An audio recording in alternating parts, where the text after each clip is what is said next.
Good evening, everybody, and welcome to the 2025 USA Ultimate College Championships. It's the night session on semifinal Sunday, and Carlton will be a familiar team over the next several hours. The enthusiasm throughout the weekend here in Burlington has been beyond what you could imagine. Just such great ultimate, and now it's UMass Zoodisc, the 1 seed, Carleton cut, the 4 seed. Plenty of upsets throughout the tournament in the men's division, but when we got to the Final Four, it was the top 4 seeds, and we witnessed Colorado's fantastic performance against Oregon earlier today. So Mama Bird awaits either Zoodisc or cut.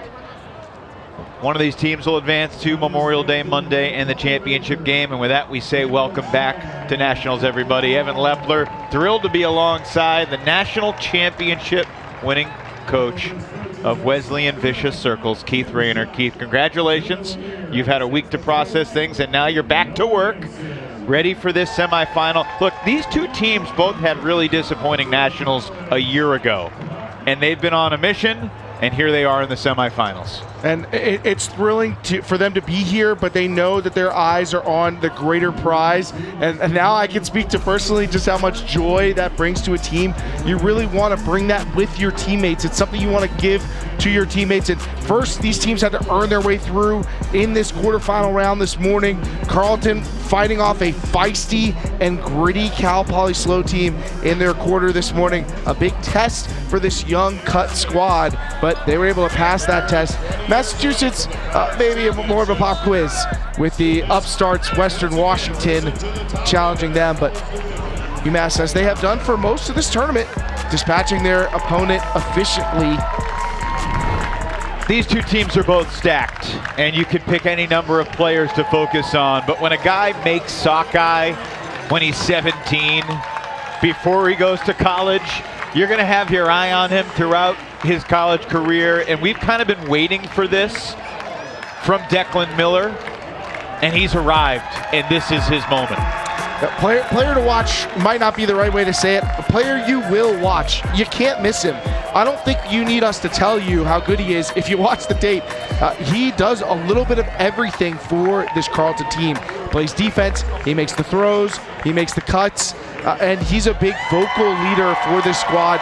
You can see how much his teammates trust him, and he brings some attitude and fire in line with Carleton cut players of years past. Well, just like Declan Miller in the past, Wyatt Kelman has had an up and down career largely because of injury, but this is a guy when he's healthy is just so dynamic and so valuable for everything Zoodisc does. An incredibly skilled player with the disc in hand or without it, highly technically proficient, and Kelman has a way of just doing things that other players can't do, and that makes his teammates feel more confident when he's on the field. Now, that on the field part has been the challenge. He's gone through multiple injuries to get to this point, but I'm sure he's glad to be able to try and lead this UMass team to a title. And it's a deep and really skilled squad, but nobody epitomizes that more than Wyatt Kelman. Well, University of Massachusetts, Zoodisc was in the championship game 2 years ago when Darkside won their 3rd consecutive championship. Carleton cut, no stranger to the business end of the bracket at Nationals, but it has been 8 years since they've made a final. Let's listen in. Right. Wolves hunt in packs. Yeah. It is time to hunt. Yeah. Yep. Let's go.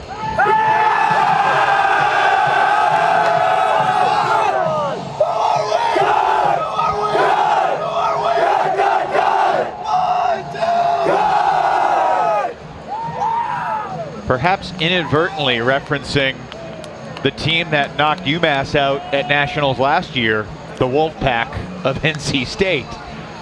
That was in the pre-quarter round when UMass entered the tournament with big ambition, but got walloped late in pool play by Minnesota and then never really showed up in the pre-quarter round. Of course, that was still a whole lot better than Carleton's 2024 Nationals went, Keith. Carleton was goose egg in pool play. They went 0-4. They came in as the 11 seed, really optimistic. They won a consolation game and finished tied for 17th. this has been a very different year in 2025. A shocking turn of events last year for Cut, because the year prior, Declan Miller had been hurt. He'd been one of their best players, and they showed up to Nationals and actually kind of overperformed without him. So optimism was brimming last season for what Cut could do at Nationals, and a disappointing showing. It's hard to say that isn't part of the Carleton story. The narrative around these teams has been that despite having incredible talent coming through this program year in and year out, and we're maybe at a high tide with this group, we're going to talk more about all the young talent that populates this Carleton roster, the results haven't always backed that up, which is partially just to show how hard it is to build a championship team, but also it's something that has impacted how people view Carleton Cut and this Northfield, Minnesota program. Well, this semifinal Sunday began quite a while ago. It was about 9 hours ago when the action started. Keith, you were on the call of Dark Side Mama Bird this morning, a classic Universe Point game, and then you were on the Field Pass call for both of these teams' quarterfinals. UMass running by Western Washington with relative ease, although Dirt certainly deserves plenty of applause for their performance here at Nationals, coming in as the 18 seed. And Carleton really had their hands full with slow core. Cal Poly slow, played really strong, got the first break, but Carleton broke back to take half and then was able to put it away late. And here we go, the second men's semifinal at 2025 College Nationals. Carleton begins on offense in the white. Declan Miller gets an early touch. Finn Furman picked up by UMass's Artie Acoin. Downfield, you got Callan Kirkpatrick chasing Miller. Big layout and a catch for Carleton's Ellis Newhouse. And off the bat, we're seeing some of these star freshmen go head to head. Mason Stone covering Ellis Newhouse, and Roan Dunkerley, who plays both ways for this UMass team, coming over to defense to match up with rookie sensation Nathan DeMorgan.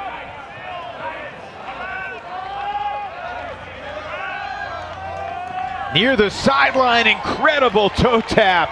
DeMorgan stays in bounds. The throw almost pulled him away, but he knew exactly where he was on the field. Miller just shy of the goal line. And into the end zone for Newhouse. It's a clean hold for Carleton Cut to get us started. Potentially a nervous moment for Cut fans as that high throw went up to Miller, and Toby Paperno was coming over to help over the top, but Miller goes up strong, secures it, and from there, it's an easy punch in for Carleton for the hold. Obviously, these two teams, Keith, have a lot of talented veterans, but it's the freshmen that are so tantalizing for both squads and how they've changed and impacted the shape. I mean, it's an impossible question, but like, which of these freshmen have impressed you the most over the course of the season? The race for the Rookie of the Year is a thick one and difficult to carve out, but it's hard to look away from the way that Nathan DeMorgan has played as a rookie for this Cut team. A lot of these players are U20 national team players. A lot of these players have had success at the high school, national invite, and YCC level. But DeMorgan has really shown out. Thomas Shope has been really strong for Minnesota this year. But on the other side, Mason Stone, Roan Dunkerley, both taking on huge roles for this UMass team. That's not even to get into their sophomore classes. These have been two of the best recruiting programs in the division over the past few years, and that's why they're so replete with talent now.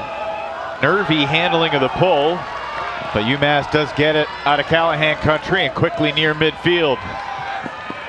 Ethan Lehman resets to Kalen McSweeney. McSweeney, the star handler for this UMass squad, connecting with Kelman downfield. And Kelman lets it rip. Ethan Lehman cannot make the adjustment.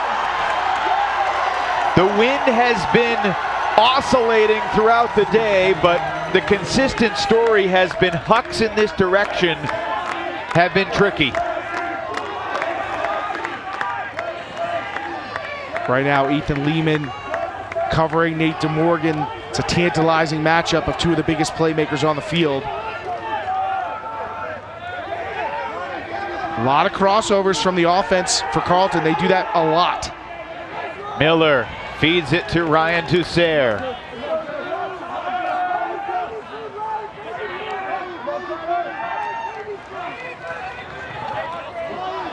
We get a call. The disc was in the hands of Axel Olsen when the call was made.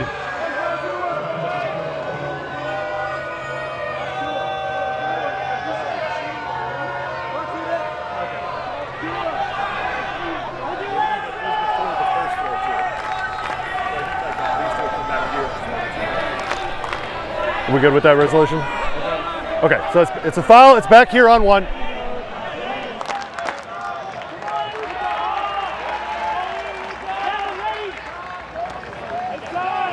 Everything's resolved and back underway between Carter Hawkins and Alex Olsen. Wide open in the end zone. Carleton takes a 2-0 lead. Thomas Shope.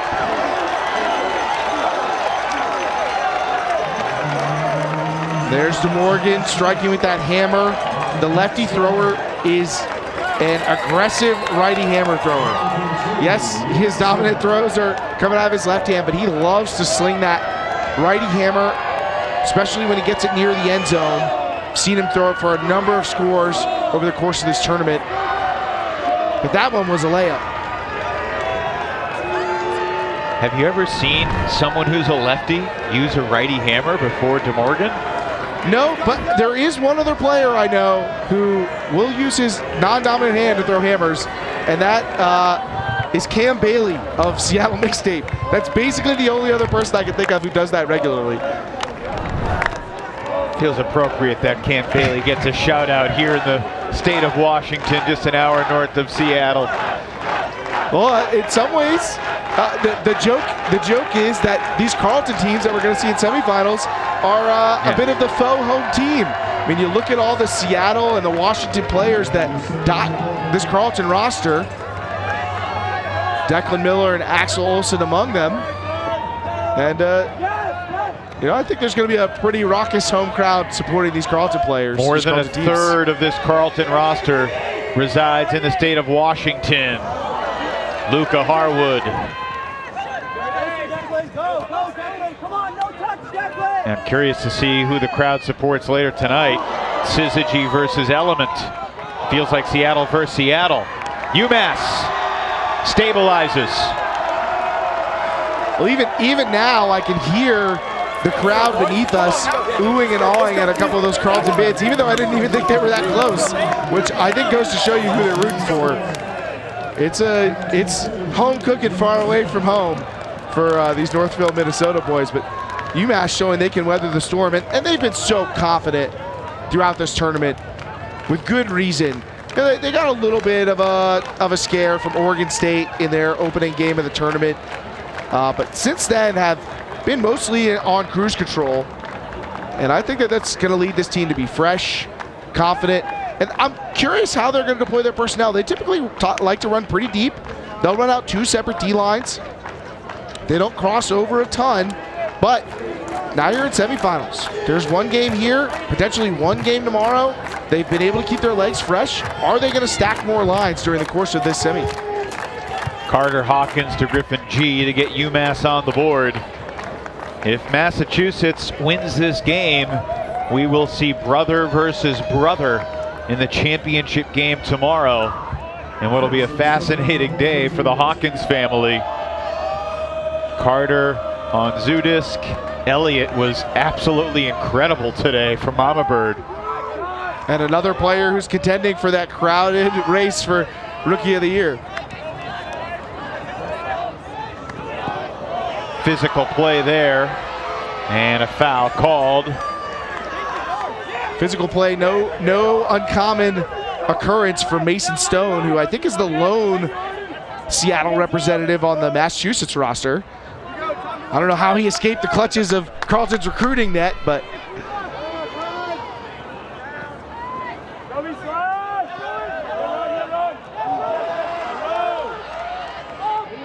Carlton on the brink of a 3-1 lead.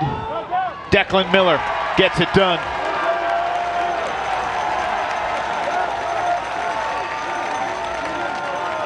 Remarkable to me, watching this cut team over the course of this tournament, how composed they are for such a young team.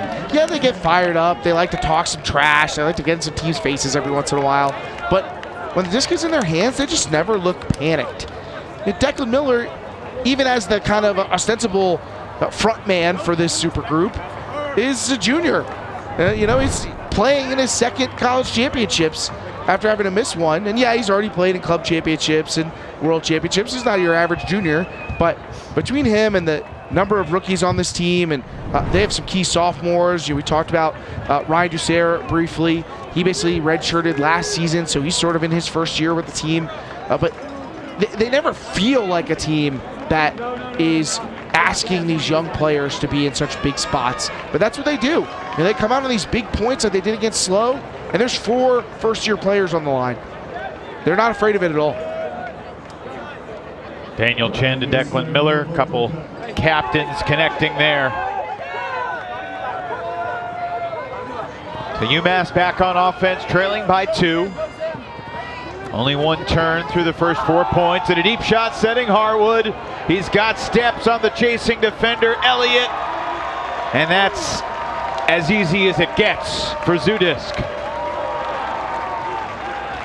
I think I called the Nate DeMorgan hammer a layup earlier, and Ethan Lehman making it look like he's hitting a layup from the three-point line, like Giannis Antetokounmpo out there. That was a long throw, but casual as you like. Do you mean like Steph Curry? I mean, Giannis isn't the first guy shooting layups from the three-point line. I don't know about that. Well, I mean, it's got a long stride. I hear you. Easy money for Luka Harwood, who's no stranger to big semifinals. And Ethan Lehman has really had a takeoff season for this UMass team. I thought Rusty Ingold-Smith, the coach of Zoodisc, said something interesting. Talking about Ethan Lehman, he said there's not a player like him in the college game right now. What did he mean by that, in your opinion? Lehman is just so explosive, especially in the underspace. He's obviously a capable thrower, as he just demonstrated, but he's by no means a handler. I wouldn't say he's the type of like quick twitch cutter you expect to be around the disc. He's not a big guy, but he's still a big deep threat. He just is hyper productive, and he does so much of that work with his legs. Finn Furman quickly gains yards downfield. Daniel Chen keeps it rolling.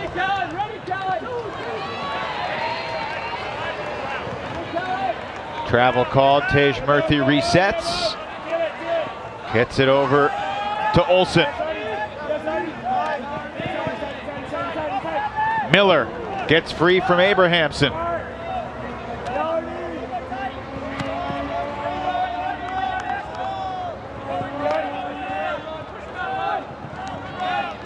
Can see downfield. Paperno again creeping up into the lane, trying to help up front.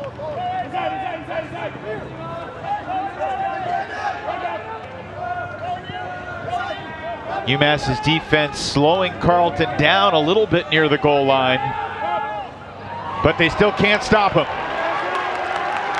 Axel Olsen got the foot in the end zone for cut. 4-2. Nothing easy about that goal.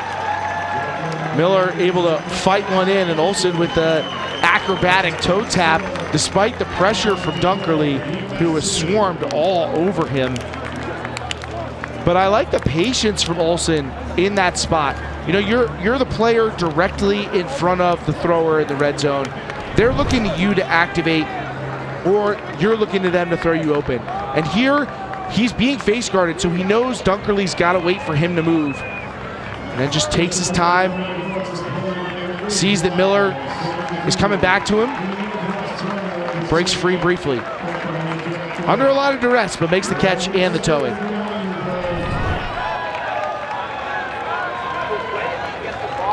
One of the big differences for Carlton this year is Phil Bowen isn't one of the voices on the sidelines. They've got a lot of alums. Noah Hansen, Tim Schock, Saul Yannick, Dylan Lanier, Joe White. I mean, we were joking before the game. A coach's game, Carleton versus UMass, would be pretty darn entertaining. UMass with Dylan Tennell and Rusty Ingold Smith, both club champions with Chain Lightning and Boston Ironside respectively. Isaac Kaplan, former Zoodisc captain, on the coaching staff as well. Wyatt Kalman floats it to the end zone and he put enough air under it. Ethan Schiff brings it in.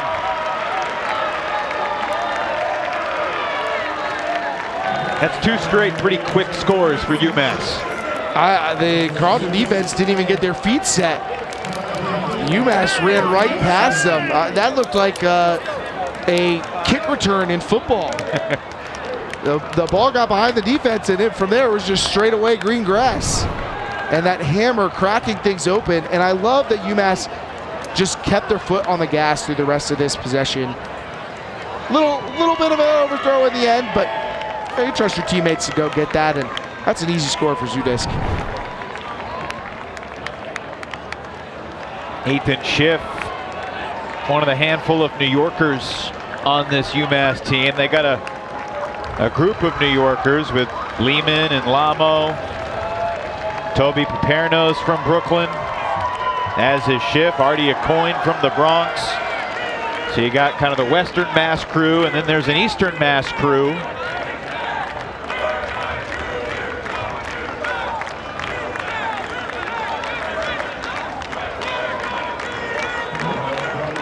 Wyatt Kalman staying out there to pull.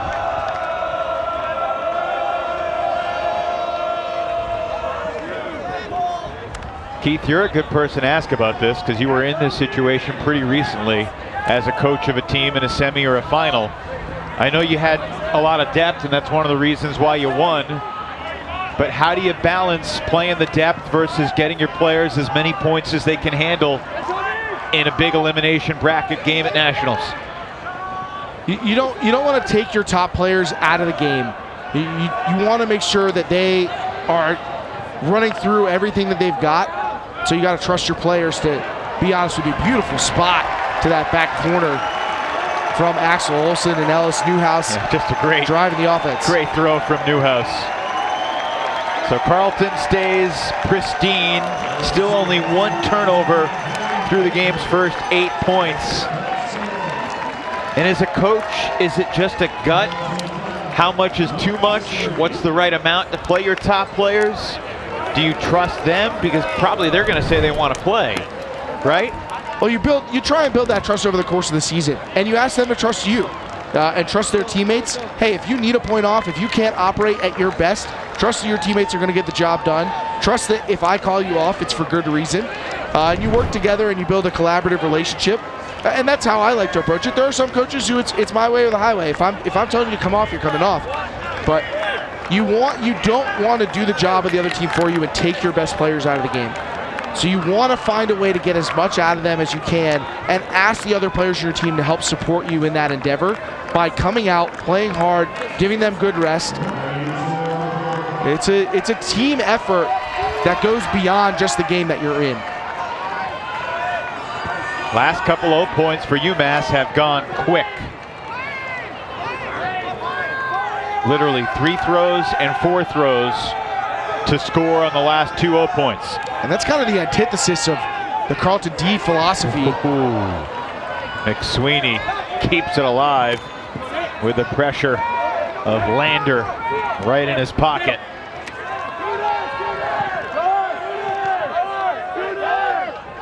Downfield into a poach, but it's Lehman able to create possession first and avoid significant contact.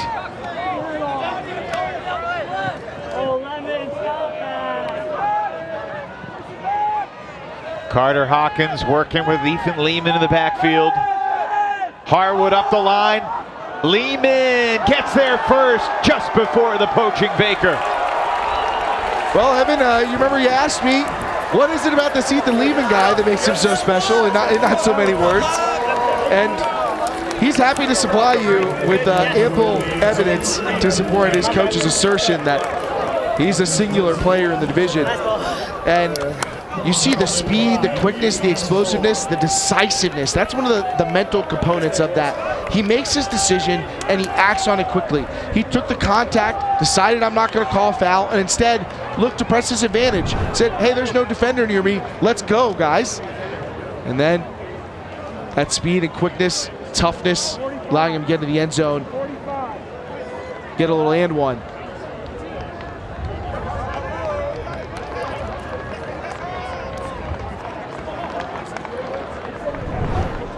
Ethan Lehman, last year, the second runner-up for Rookie of the Year in a stacked rookie class where he was behind two players who were just playing here 2 rounds ago, Tobias Brooks and Raekwon Atkins.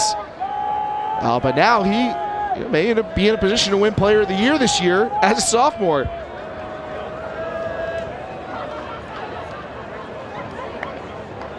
The talent and the depth of great players in this college division has never been better.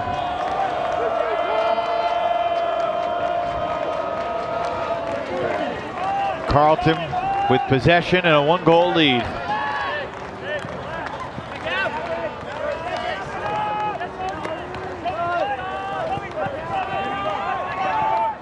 Kelman tried to poach, but Carleton maintains possession. Tage Murphy feeds it downfield for Chen. Oh, there's the first block for Zoodisc.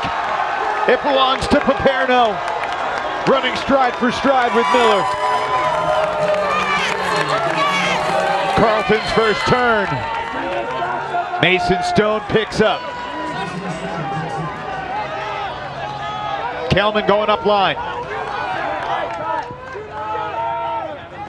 Gavin Abrahamson. Talented young man out of Philly.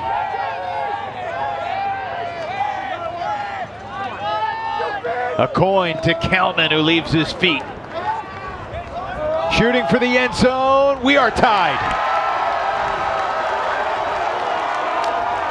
Nima Lamo, 5-all.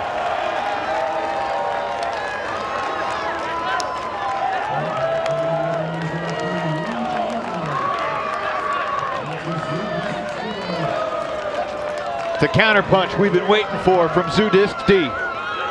And again, another great moment of decisiveness from UMass to see where the help coverage was going from Carleton and where the open green grass and open hands were going to be. Nowadays, it's all about in the end zone finding where the help is going, because teams are trying to cover up that front end zone line to make sure that you can't just dominate her into the end zone. And that's opening up a lot of these over-the-top spots as teams are running through their switches. And there, UMass able to read it like a book.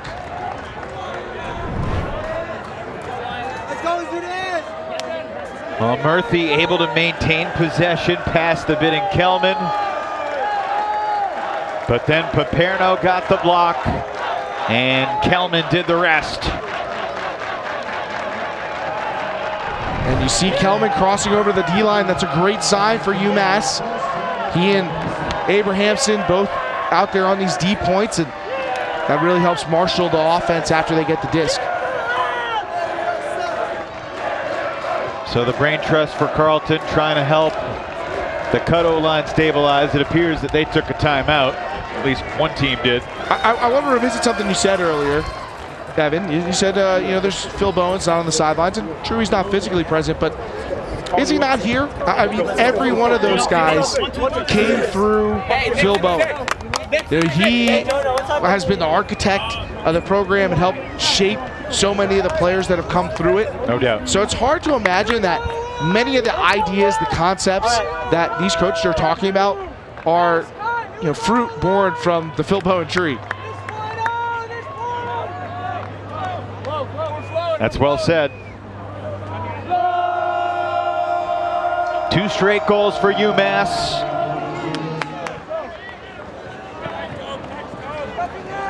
Carleton bluffing the deep shot. Furman feeding Chen under. Here we go.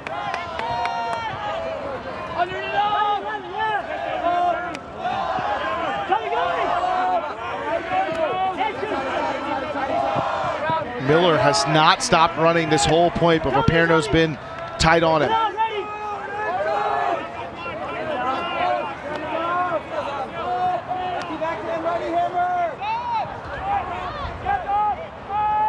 Short throw. Oh, not a lot of space. Paperno is right there, but the throw was in the spot it needed to be for Declan Miller. Carlton inches back in front, 6-5. You might have heard the call from the sideline.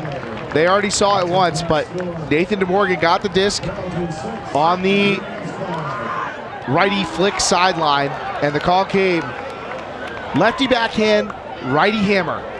Those are the looks to stop on the mark, and they got the lefty backhand and nearly got a turn out of it. But Miller able to pull that one up, and you see Paperno immediately signaling up as well. Well, Keith, you think about ultimate Frisbee hotbeds. Obviously, you know, Western Mass for a long time has been a breeding ground for great players. The city of Seattle in the Pacific Northwest. Over the last decade, you know as well as anybody, Utah has been, in a lot of ways, kind of a new home for prospects around the country, and Nate DeMorgan's one of those. And what's different is that many of those products of the Utah scene remain in Utah, where there hasn't been a lot of Elite Cup presence, so those shout out to Salt Lake Shrimp recently. Where I'm sure they're watching. They're all watching. They're starting to get into semi-pro competition with the Utah Wild and Salt Lake Shred, but otherwise, most of these players have stayed home. DeMorgan, a rare breed to leave the state of Utah. And of course, his dad is still coaching Utah State. Carlton played against Utah State. We had DeMorgan versus DeMorgan earlier in the season.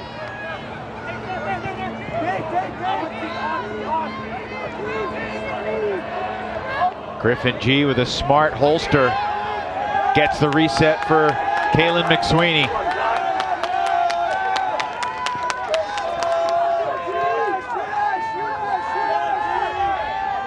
Kelman to Harwood.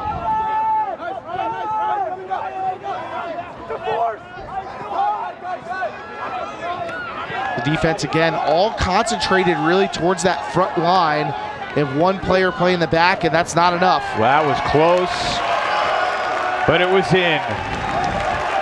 Rowan Dunkerley gets the foot down.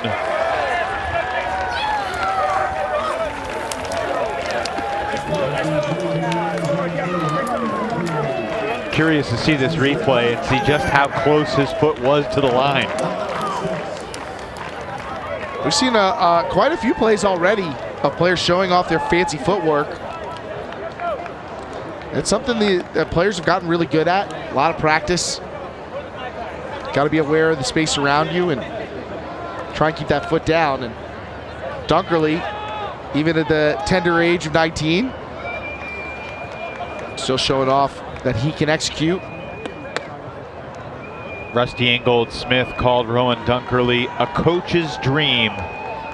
Just the work ethic, the focus, the maturity as a freshman, everything you could possibly want. An incredibly high ceiling. And Carlton defensively did a good job of forcing the swing, and that throw was precarious. But Griffin G's like, no worries, it was in the whole way. Well, the most important thing is that it gets past the defense, right?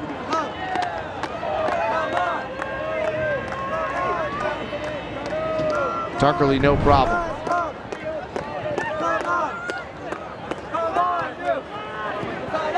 Deep shot for Chen. It was underthrown, and a foul is called. And if it's not contested, it's going to be a very quick point. It's a goal. Carlton back on top, 7-6. Well, I gotta say, I'm not sure exactly what UMass was going for. Maybe they got disorganized there, but I don't think you want to let Axel Olsen come under uncontested and then let Daniel Chen, the favored deep target of this cut squad, get behind you on the deep space either. Kind of a recipe for a disaster if you're UMass's D-line. Look, here's Olsen catching it with lots of room, and that's going to be an easy throw for him. And then because Chen had the lead on his defender, even though the throw comes up short, he's going to get a better read on it every time. O-line looking kind of hot. O-line looking kind of sexy. O-line looking kind of hot. I said to Edward Stevens, great Ultiworld writer earlier today, that the Ultiworld staff should vote on which team has the best pregame and sideline cheers. Because that is part of the whole experience in Nationals. And teams are coming up with more absurd stuff every year. I've heard some great ones, and I've heard some pretty odd ones over the course of this tournament. Don't even get me started on what I hear at D3.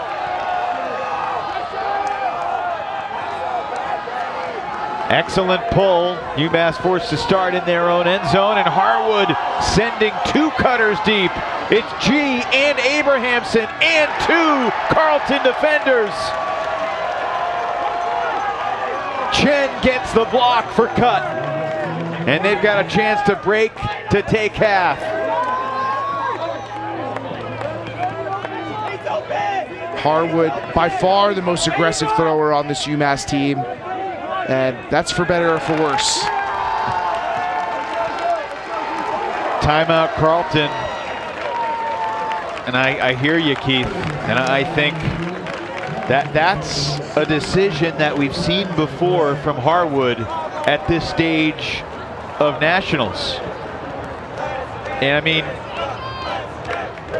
if he threw this absolutely perfectly, it still didn't make a ton of sense because of all the traffic in the deep space. Yeah, it's asking a lot of yourself to be able to execute here. You see Daniel Chen able to get in there and break it up.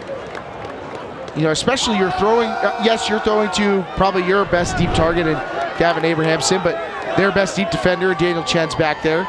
And the team's been having great offensive flow. You just don't need to try and get it all at once from a standstill. Harwood's actually been doing a great job on the other end of those hucks during the course of this tournament. He's been an impressive receiver. But now his team will have to try and earn it back if they want to keep this first half going.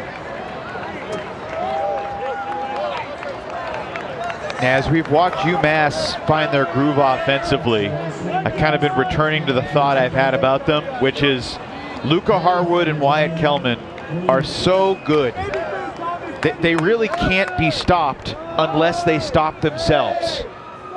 And they stop themselves with decision making that sometimes hurts this UMass team. All that said, Luke Harwood is second on UMass in both goals and assists. Right. No, he's an unbelievable player. And Kellman gets it back. A miscommunication between Shope and DeMorgan. DeMorgan, I think, kind of turning upfield. Shope's got to recognize that and holster the throw.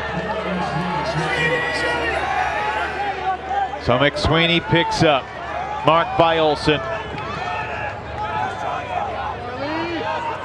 And off the hands of Carter Hawkins. Olsen launching, similar to the previous huck. Two players for each side, but Carlton skied him.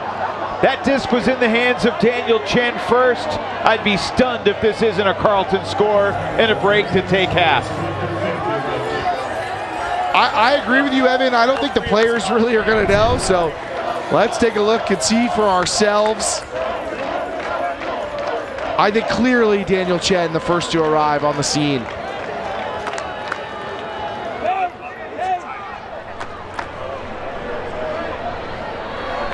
It was very close. Abrahamson got the left hand on there too. I stand by the initial thought. I think Chen got it first, but it was closer than I thought. So do you want to keep it At best, a in the tie. back, or do you want to come to us? And ties go to the offense in Contested. Frisbee. But they're not going to go to the observer. They're going to send it back. Send it to us. I love though DeMorgan's instinct to start transitioning right away into offense. That sets up an opportunity to put up a shot like that. Yep. Now the shot was not well executed by Olsen, putting up that jump ball, but you do want to put pressure on the other defense to get organized quickly or let you score. The first 13 points of this semifinal, there were only 2 total turnovers. We've seen 3 turns so far on this point, which has been the longest so far. Bluffing the hammer, going with the lefty backhand instead. Olsen, good position near the end zone, looking for a lane, and that'll work. DeMorgan helps Carlton take half. They'll receive to start the second half. I beg your pardon. No, UMass will receive, but Carlton's up 1 break. Luca Harwood is, as we mentioned, a shooter. You know, he's an aggressive thrower. He's had plenty of turns in the past. I don't think he's going to be too shaken by that one, but it's hard to think that mistake is not going to be on his mind as he heads off to the sideline into the half.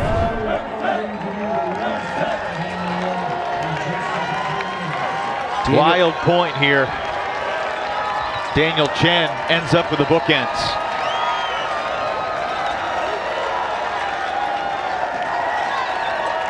Chen getting involved on both sides, and again, that's the guy Carlton wants in the deep space. But in the end, it's just Carlton's traditional attack right up the gut that does the work. Halftime in the second men's semi. Carlton leads UMass 8-6.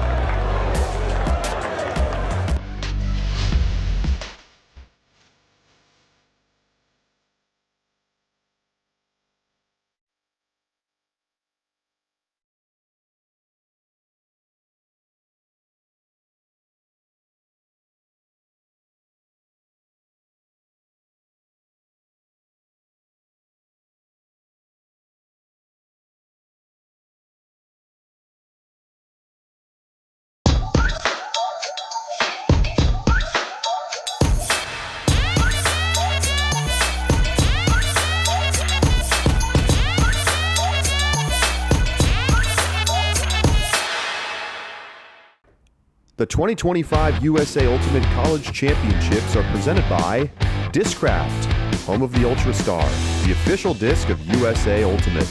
Your place for all your ultimate and disc golf needs. Visit Discraft.com.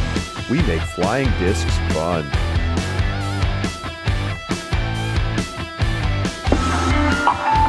Back here in beautiful Burlington with Carlton leading UMass 8-6 at the half. Let's get the cut perspective from their coach, Tim Schock. He's standing by with our Danny Proby. Danny? Hi, everybody. So, Tim, your team has a lead at half. It must feel pretty good. I'm curious, what have you done throughout the season to get yourself into position to be leading in this game? So throughout this whole year, it's really been the captains who have led this team, and I think that's the foundation for all the great cut teams. And they just give themselves their whole selves to this team. All we are athletically, all we are set wise, all we are culture and love wise, that's them. This tournament we've been through war, and it feels like all of that work is paying off, and the self-actualization of this team it makes me so proud. It's Nationals is always a celebration of our season.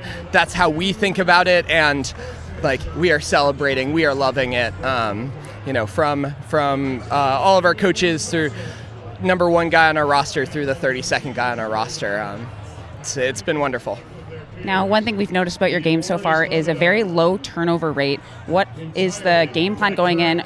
You're still green light. What are you doing to make your team just play so efficiently? Our game plan is to not turn it over.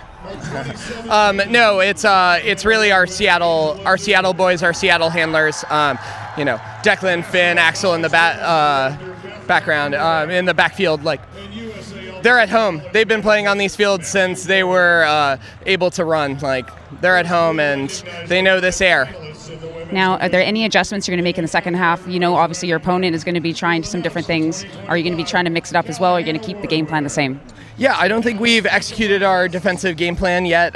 We've gotten a couple turnovers, and we are ruthless with our D-line out. So we still need to be executing at the level we want to after we get them out of our pull play. We've done a good job with that, but we haven't executed with step 2 of the process of getting a break. I love that there's multi-phases to this defense. Thank you so much, and good luck in the second half. Thank you very much.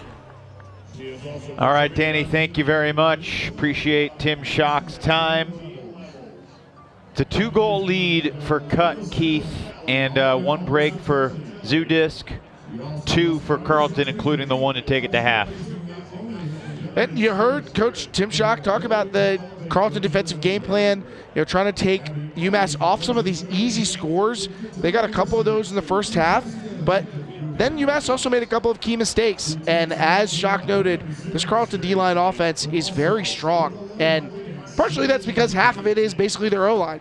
So UMass is going to have to find a way to get the disc back, but also they might have to try and be even cleaner than Carleton, or put some pressure on this Carleton O-line, making the crossing over even more difficult to execute. Well, it's these captains that Tim Schock talked about, Daniel Chen and Declan Miller, along with Cullen Baker and other veterans that have transformed this Carleton team from, as he said, in 22 we miss, and referring to missing nationals entirely, to 3 years later, we are this.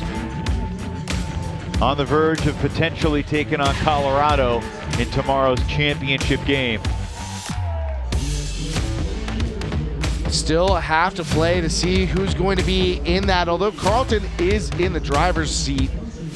As we see the Callahan finalists for the 2025 Callahan Award in the women's division. Yeah, that's going to be presented momentarily here.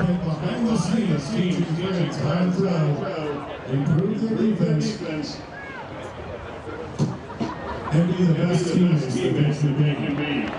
Emily has shaped the foundation and helped build it up, while rooted in culture and trust. From the University of the Rockets, Emily Posey. Abby Schultz, Emily Posey, Emma Williamson, Laura Bloomy, and Leah Schwartz, the 5 finalists for the Callahan Award. And it really, this year, Keith, I think was a pretty wide open race. I mean, I don't know who the huge favorite is, and I'm very curious to see who's going to get this honor. See which player has been chosen. Remember, this is a player-voted award, so we'll see who the community themselves voted to be the person in the shining star. They're introducing all these finalists to the crowd. We're going to hear from Jonas Stang Osborne, one of the coaches for UMass, captain, injured. He's standing by with Danny. Hi, everybody. So for your team now, you're trailing a little bit. What adjustments are you planning to make in the second half to try to spark a comeback? We're going to switch the force. We've been really exclusively doing backhand force the entire. Switch to flick, see how they adjust to it, especially with our approaches at the beginning of the point. We don't really have any more adjustments. We really believe that our defensive pressure will continue and we will get a crack and we will split them wide open. Now, who on your team can you expect to spark some sort of momentum shift here? Any players that you know are like the emotional leaders of your team?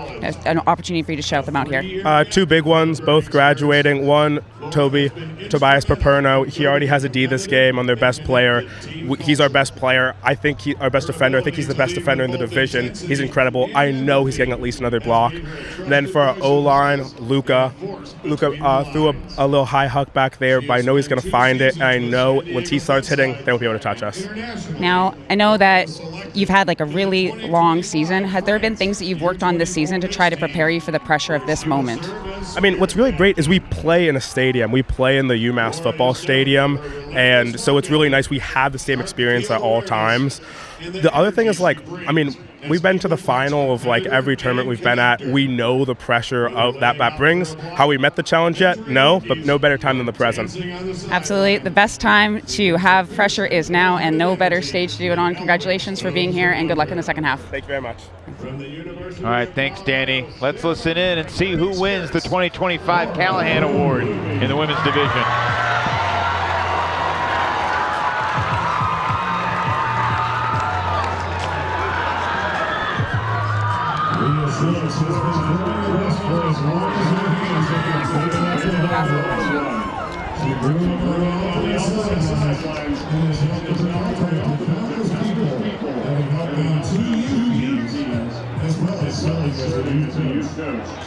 She has played for elite teams and competed with local USA and Japan national teams. She has been an instrumental part of since joining the team in 2021, helping build the team to what it is today. She is an exceptional, inspirational player and also the most supportive team anyone could ask for. She inspires all of her teammates with her dedication to improving herself and others, and has endless energy for uplifting those around her. From Tusk University, Leah Schwartz.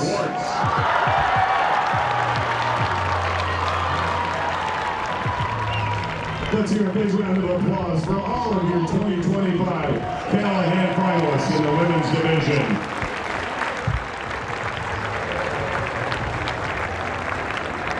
And now, please put your hands together for this year's Callahan Award winner in the women's division. From the University of California, Santa Barbara, Laura Bloom.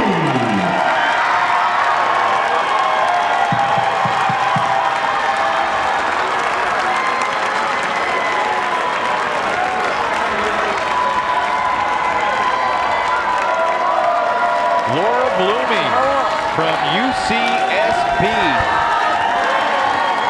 is your Callahan winner for 2025 in the women's division. Congratulations. Beautiful moment to see the stunned look on her face all that you do for as she was announced as the 2025 Callahan Award winner. Second UCSB burning skirt this decade to win the Callahan, joining Jasmine Childress. It's a program with a long lineage of incredible players. Laura Bloomy, the latest in that line. All right, we're going to get the second half going in just a minute or so. All right. Carlton leads 8-6 at the half in the second men's semifinal. Winner advances to take on Colorado Mama Bird in tomorrow's championship game here at Nationals. Second half coming up.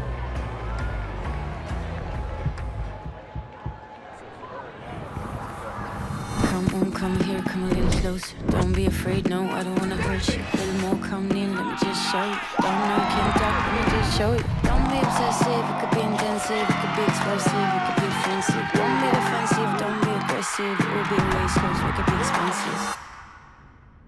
Don't be obsessive, it could be intensive, it could be explosive, it could be offensive. Don't be defensive, don't be...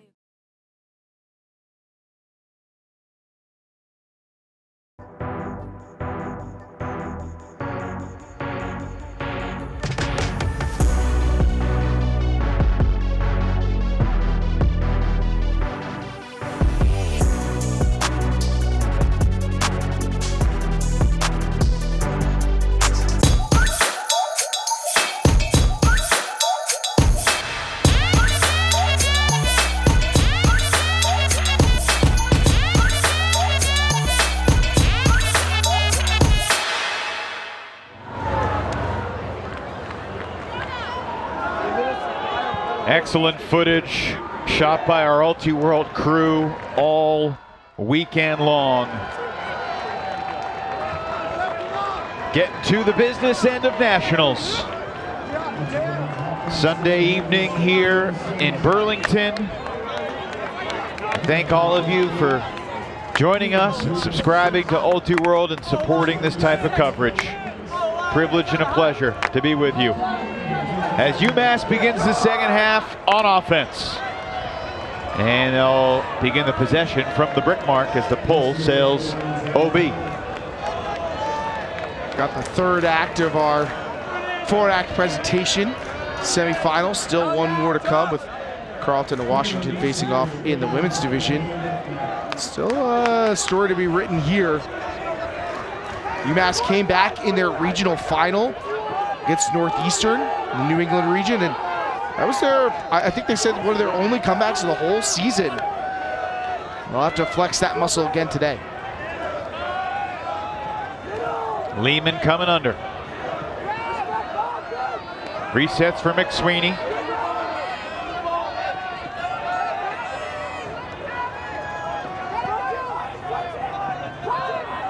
How much do you give to Jonah Stang Osborne's words that, you know, UMass can, for the most part, keep doing what they're doing and eventually Carleton will crack? They have been applying a lot of defensive pressure, but I think he recognized that they need to clean some things up offensively, and this possession has really gone all the way of the Carleton defense. Kelman sending it to Ethan Lehman, but Declan Miller peeled off for the poach block. And that is just a tremendous defensive possession by Carleton Cut. Sure was. Forcing UMass backwards, taking away the downfield options, and then forcing them to make a really difficult choice and cleaning up the mess.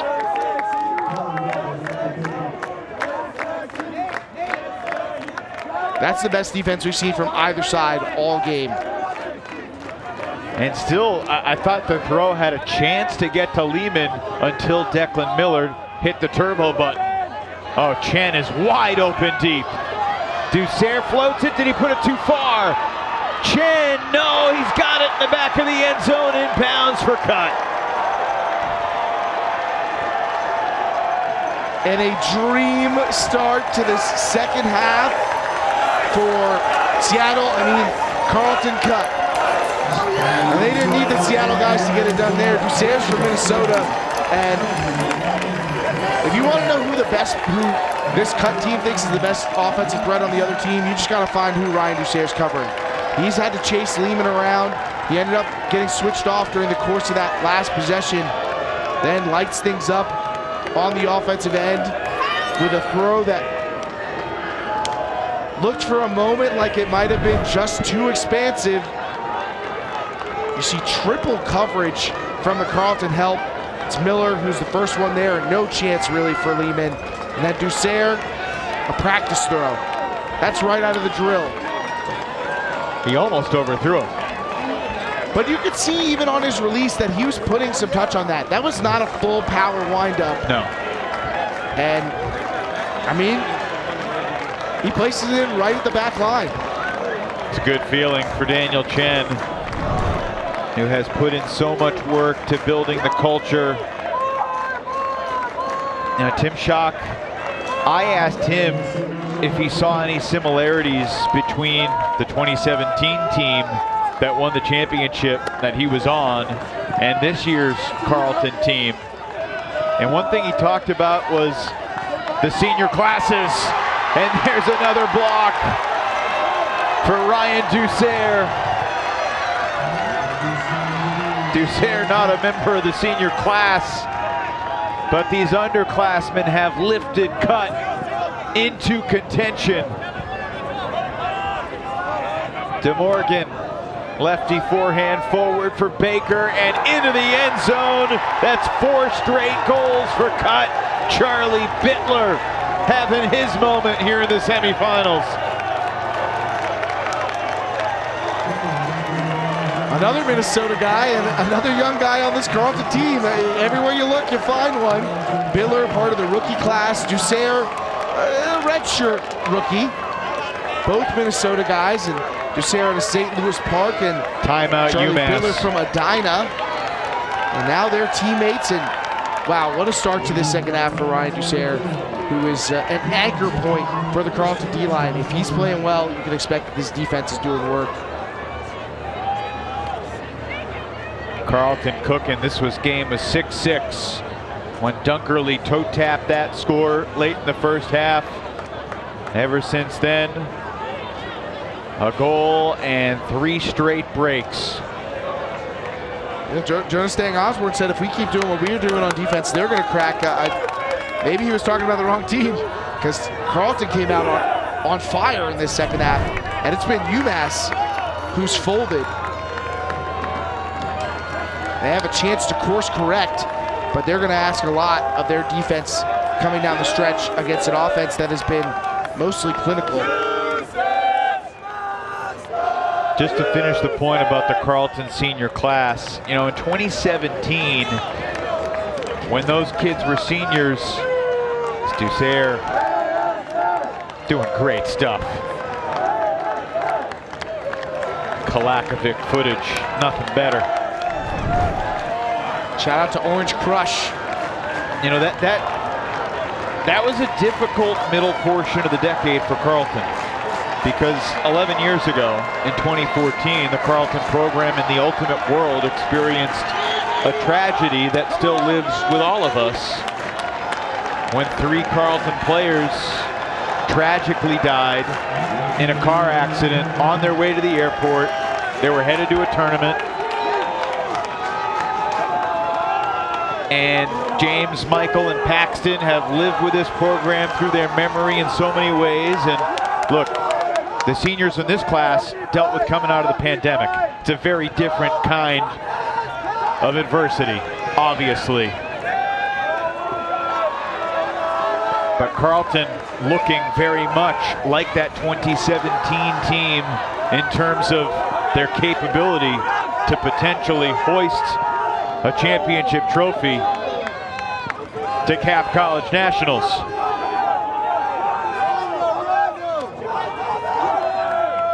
Wyatt Kelman up the line and into the end zone. Abrahamson snaps the 4-0 Carleton run out of the UMass timeout. That was must score. And of course, you must score. Who's UMass going to turn to? For Wyatt Kelman and Gavin Abrahamson. That duo is a tough one to stop. And even with the surge of play this season we've seen from Ethan Lehman, I think that feels like their most reliable scoring threats.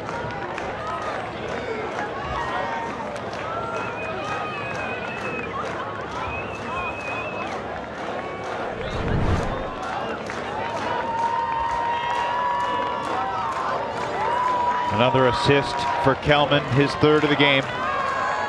But he does have a couple of turnovers. Meanwhile, Carleton has only turned the disc over twice as a team in this game.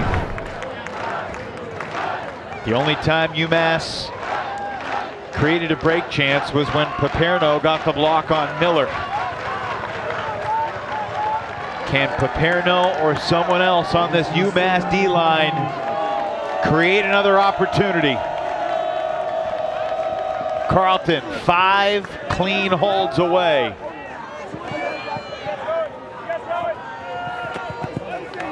Chen near the line, launching deep. Ellis Newhouse is there. What a dime from Chen. Into the wind. Best huck we've seen in that direction all day here in Burlington. And that's supposed to be the guy you huck to. And here he is, he comes under, and it's Newhouse who streaks behind the defense. And even with 2 defenders, I mean, that is a tiny window to hit. That is, do you remember the trick shot era? People throwing into black trash cans. I mean, that is about the size of the hole that Daniel Chen had to spot with that forehand huck. Absolutely nails it. And it only took him 1 try.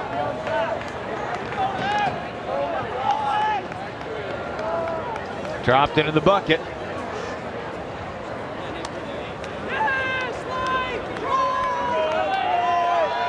And I think if you're UMass you want to force Carleton to make plays like that. As a defense, you want to push the variance, make them take chances. But if you do that and they hit, it's a wrap.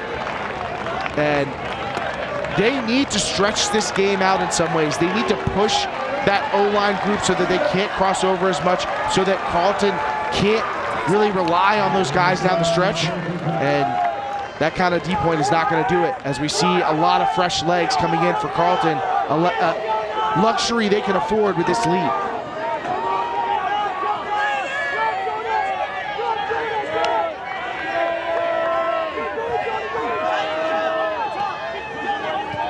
McSweeney feeds it to the wide open Schiff, who gets it to the middle for Lehman.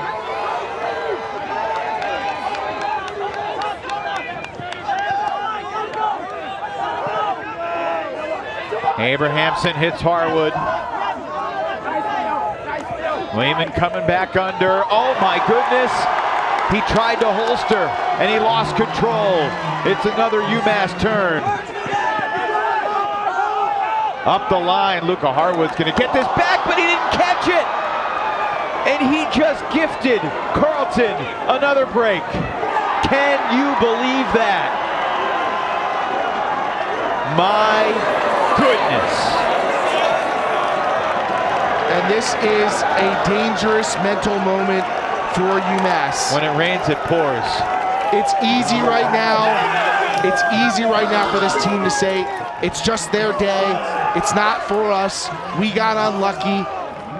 You can't take that responsibility and shove it off onto somebody else. You got to say, hey, we were in position to get a block. We got to make the play, and now we have to do more work. All right, but it's so easy right now to think nothing's going our way and to fold, but this team has to stay together if they want to have a shot. Yeah, I might have misread that. I think Jonah Barry may have just gotten a piece of the throw, and it's bookends for Barry. And absolutely brutal for UMass to give up a score to the D2 line for Carleton. No crossovers, a lot of new faces, and you give them a break. I mean, it's going to be tough for them to recover from.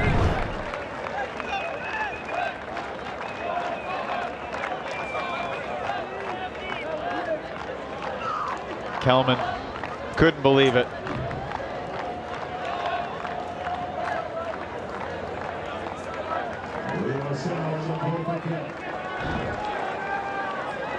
Tiernan Babcock O'Neill with the assist, and Barry, who's one of two Massachusetts natives on this Carleton team, delivers bookends to stretch the cut lead to 5.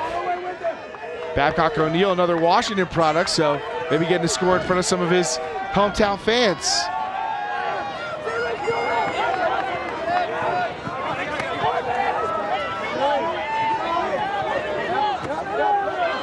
Now it's UMass who's mixing up the personnel, bringing over a lot of the D-line.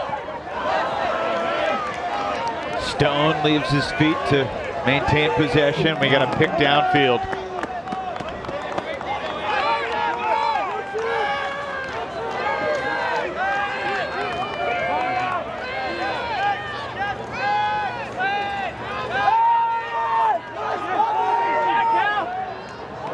Another turnover. Sam Elliott read that play beautifully for Carleton defensively.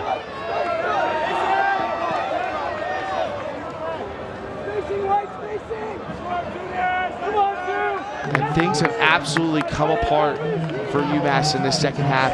And it all started with that defensive pressure that Carleton came out with. That first point, they pushed UMass backwards. They forced them to make a bad decision and then punched it in. Since then, Cut's been in total control. Yeah, this game was tied 6-6. Carleton held to make it 7-6.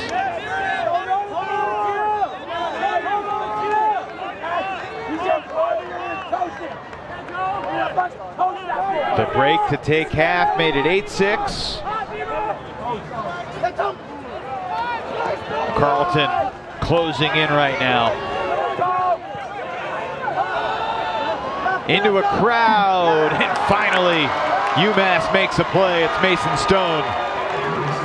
You got to start somewhere, Evan. When that disc went up, I thought it was going to work with how things have been going for cut. Stone's deep shot. Paperno ran out of gas. I thought he might get there when that caught just a little bit of a gust of wind and popped up, maybe to hang a little bit longer, but that was going with the slight breeze. And that pushes it beyond a coin's reach.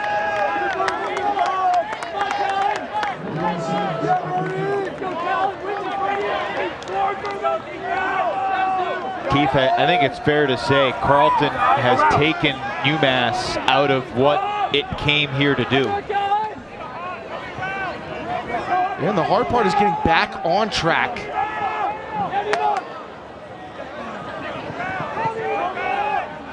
Leo Zhao, and now a deep shot looking for Elliott.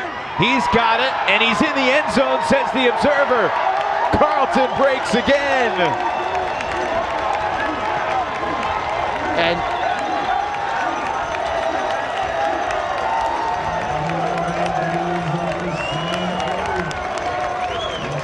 UMass looks beside themselves. Completely stunned.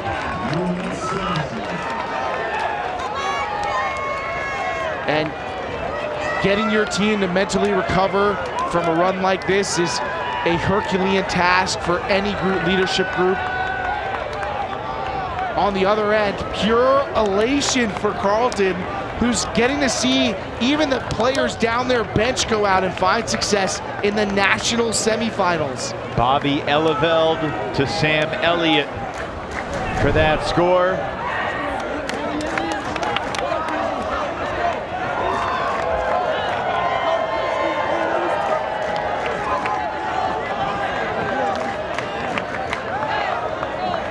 Great huck from Eleveld and Elliott, who also got a block on that point.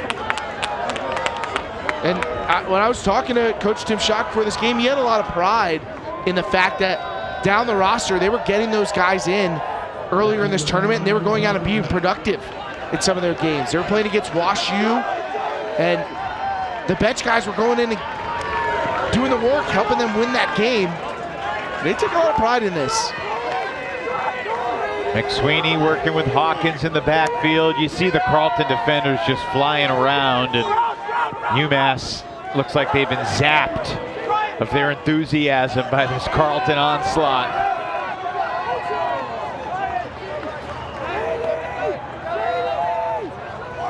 Ethan Lehman still has a little bounce to him. To Kelman.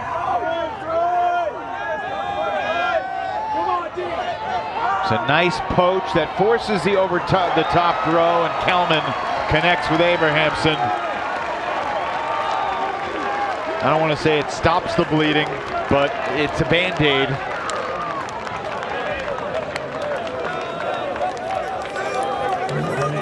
Remarkable for this Carleton team.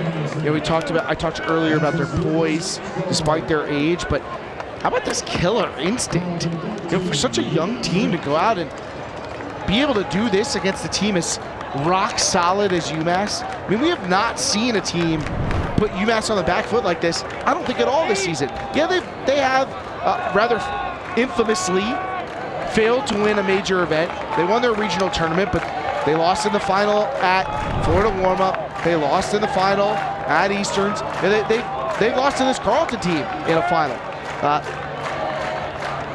But you don't really see them get blown out. They just don't have long stretches of poor play. And I think that speaks to how assertive this Carleton team has been. And to see that from such a young group, it's a scary thought for the rest of the division. Carleton still only has 3 turnovers for the game.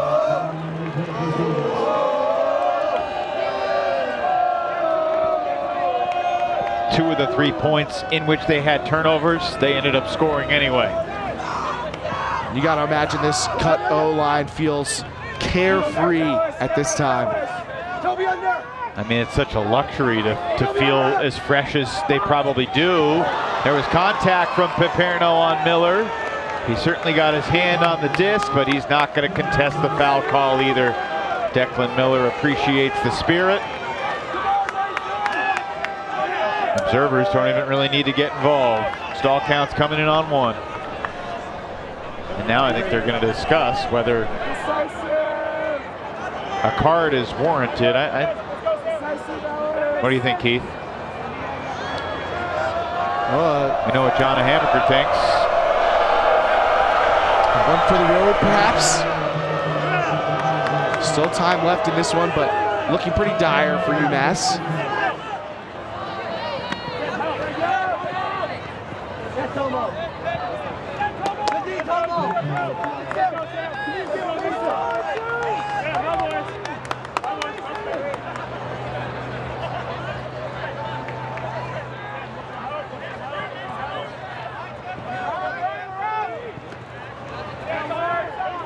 Deep shot from Olsen to the end zone, incomplete.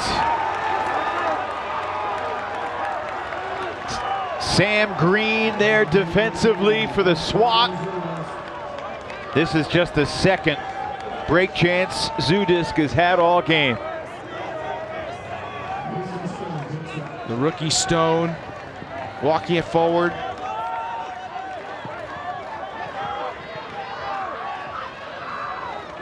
Abrahamson, and away from the play, there's a call. Keep an eye on Declan Miller in coverage on Wyatt Kelman. We get our players to watch going one-on-one. And one of Miller's greatest strengths is his footwork and ability to cover up resets, completely taking Kelman away just a few moments ago.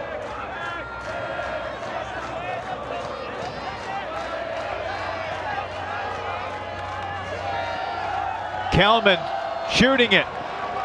Bookends for Sam Green. Second break for Zoodisc. They need more where that came from if they're going to seriously threaten cut here late. Great to see Sam Green getting involved for this UMass team. I think he's one of a few guys on the team who struggled with injuries a bit this season and at this tournament, but a real energy guy on defense for UMass over the past few seasons. And you can see that coming to great effect, although I can't say that this team looks exactly energized by the fact that they just got a big block and scored. Yeah, this is a strange vibe. You understand how this half has demoralized them, but someone on the Zoodisc leadership or the sidelines needs to recognize they're down by 4. We've seen way crazier stuff in games like this. I mean, you're playing against a bunch of college kids. Things are liable to change quickly. We haven't seen a lot of complexity in defensive coverage.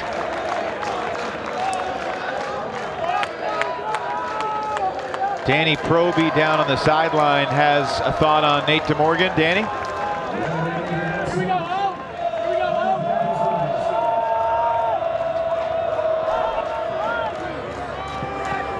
All right, we'll get back to Danny in a minute if we can.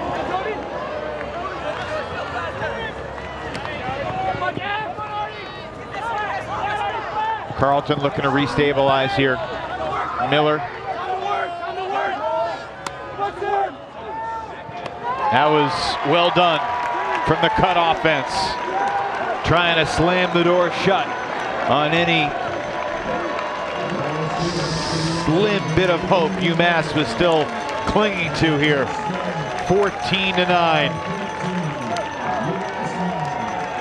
Newhouse to DeMorgan. We put him in a do-or-die situation now. Backs up against the wall.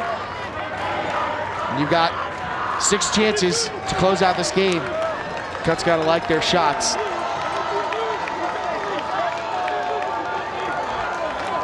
Two goals, 2 assists for young Ellis Newhouse.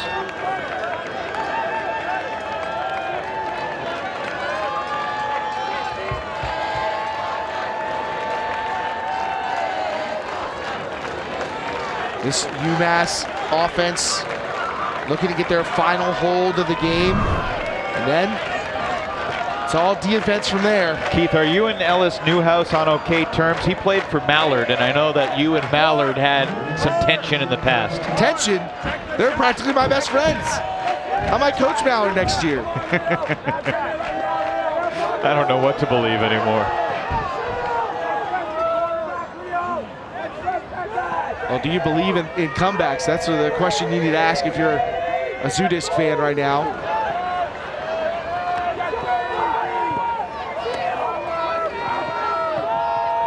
Kelman looking for Harwood. Got him. We told you that Harwood's been a dangerous deep threat. Rather unassuming, but great timing, good in the air, goes up strong. Doesn't need a lot of that right there besides the timing for the score. And that's the requisite step one. Griffin G on the deep shot for UMass. So yes, you needed one hold and now 5 breaks. Dylan Tennell, great college player in his days with Georgia. Joining the UMass coaching staff a couple years ago. This is a UMass team that didn't make nationals in 2022. And then 23, they made the finals. It was a meteoric rise. They felt like they didn't play their best game in that championship against Carolina. And then last year at nationals, disappointing end way earlier than they expected in the pre-quarter against NC State. The stage is set for a crazy comeback, but I don't know, Keith, this Carleton offense has been pretty darn good. Furman. Go ahead, Keith. Both these programs have suffered some disappointments in the college series rather famously. Yes.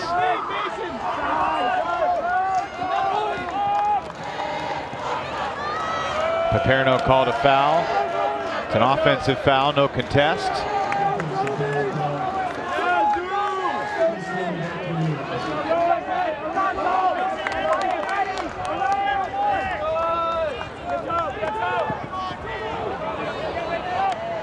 This defense has found very few answers for Carleton's motion, and their ability to get free in the handler space consistently has always provided a free release.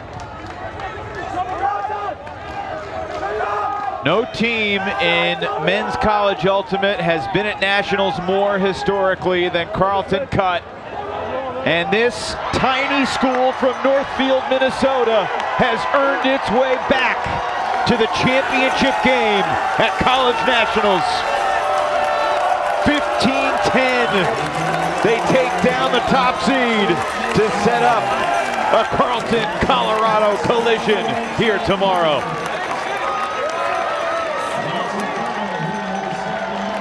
Absolute dominance by Cut in this second half. Yeah, UMass able to tab in a few at the end. But that was after Carleton had opened up the rotation, emptied the bench, and they left little doubt in this one. A fantastic performance by the Carleton D-line.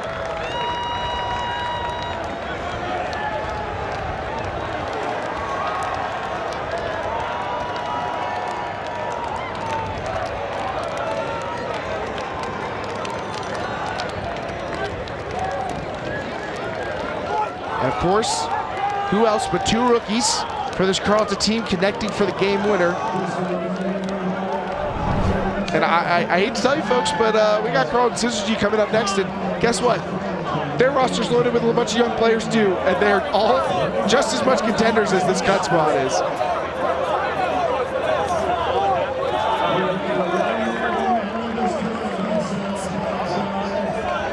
$15-10 the final. 6 breaks on 8 opportunities. Only 4 total turnovers for Carleton.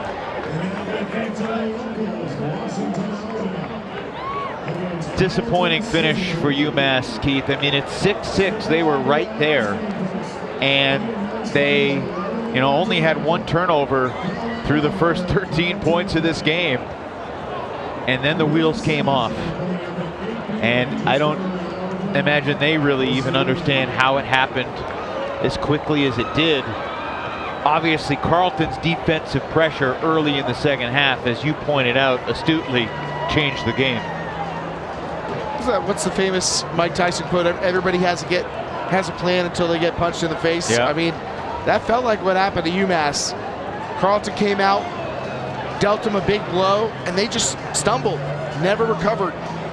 And to Carleton's credit, they never let them off the mat. Even as they brought in the reserves, they came out making plays as well, and the energy just fed on itself for cut.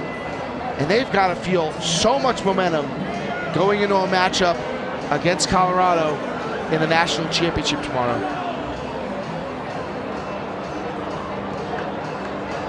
One more semifinal still to come. It'll be Carleton Syzygy against Washington Element. If the Carleton men lost tonight, they probably would have stuck around to watch their women's team, but now I think they got to go prepare for the final. You understand it, it's a tricky decision to make, but Carleton with our Discraft play of the game here, Daniel Chen was phenomenal in so many different ways, leading this cut squad today. A real team effort by Carleton, but sprinkled with absolute brilliance by some of these players. This Carleton unit looks very scary. We'll see how their defensive pressure compares to Colorado's tomorrow, because these are two high-flying athletic teams. Cut coach Tim Schock standing by with Danny Proby. Hi again, nice to see you. So I know you're excited at half, you're probably even more excited right now. You were tied 6-6 at one point. I'm curious from your perspective what you think was the turning point to get your team to get such a commanding lead. Yeah, so I feel less excited than I did at halftime. It was, yeah, I mean, we were locked in a dogfight, and now we're victorious. It's like we have a really great team, and it's a really special group to be a part of. I think that defensively, like I talked about at halftime, we weren't executing the second step of our game plan, and we executed it, and the results speak for themselves. UMass is a really great team, and coming from Massachusetts, I have a lot of friends on that team, and it took a lot of heart to do a 15-10 win. So lots to be proud of. So from your perspective, what is something that you're going to take away from this game for the rest of your life, realistically? I think the thing that's for the rest of my life, it's how beautiful this place is. What a gorgeous place to have nationals. USAU, let's have nationals here every year. But on the field, I think the Bobby Huck to Sam, it's our team. I said it at halftime, our team runs 1 through 32, and everyone on our team is capable of making plays at this level. We have 32 people, so not everyone gets the chance, unfortunately, to get out here, but they were ready. It's a hard win to throw into, and it all came together. It's like a celebration of our season. That was such a beautiful moment for me. Now, we saw that defensive pressure right out of the second half, and I know we had talked about that with you, so it was really exciting to kind of see the fruits of your labor pay off there. But one thing I do want to ask you about is Nate DeMorgan did cross over a lot in the first half. Can you talk about his performance specifically, maybe this game or this season? Yeah, he's wild. He has an incredible bag of throws. But I think the thing that stands out to me is his heart, and then just. We're so lucky to have his dad around. Paul DeMorgan is such a fanatical fan of our team, and moments before the game was running over the player line to give me one last piece of advice, and it turned out great. So it's a swirly wind, Paul. It was hard to huck. Great. I love that so much. All right, thank you so much again for chatting with us, and good luck for the finals. It's going to be so excited. Great. Thank you. Yep, it'll be Colorado and Carleton. They met in the third place game, Smoky Mountain Invite, March 2nd. 15-12 Colorado in that game, but third place games at mid-season, early season tournaments, little different, Keith, than the finals at Nationals. A little bit, but Carleton made this game all their own, you know, and for such a young team to do that in the semifinals, it's a lot to like. All right, Carlton Syzygy versus Washington Element. A little over an hour from now, one more game still to come. Thanks for watching this men's semifinal. For Keith and Danny and our entire crew, Evan Leffler saying so long for now. It's Carleton over UMass, 15-10.